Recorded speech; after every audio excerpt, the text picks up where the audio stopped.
जोड़े कांवर लिया दिगेरुआ साड़ी एगो बुक कर दी देव घर गाड़ी।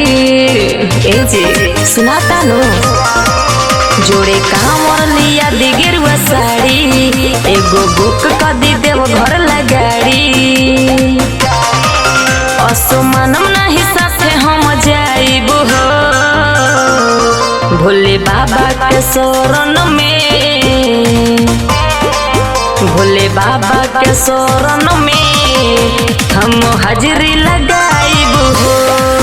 पिया पहिला सोमवारी के हम जलवा चढ़ाइब हो।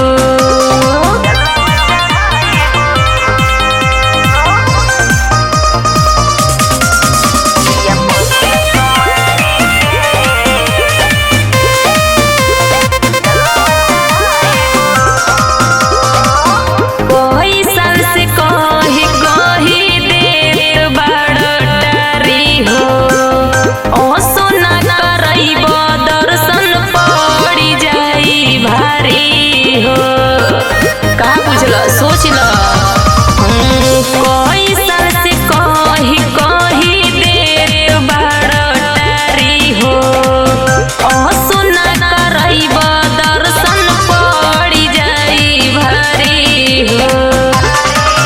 सुन खाना पीना कुछ नहीं खाइब हो भोले बाबा के शरण में, भोले बाबा के शरण में हम हाजिरी लगाइब हो। पिया पहिला सोमवारी के हम जलवा चढ़ाइब हो।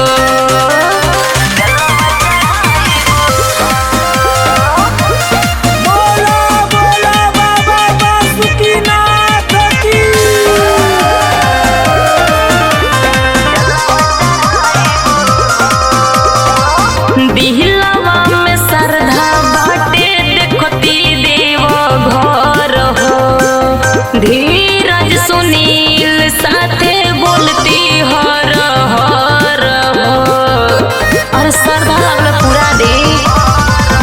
दिहलवा में श्रद्धा बाटे देखती देव घर हो।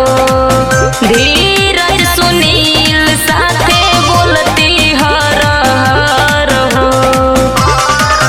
दर्शन पाके दिल खुश हो जाई हो भोले बाबा के शरण में, भोले बाबा के शरण में हम हाजिरी लगाइब हो। पिया पहिला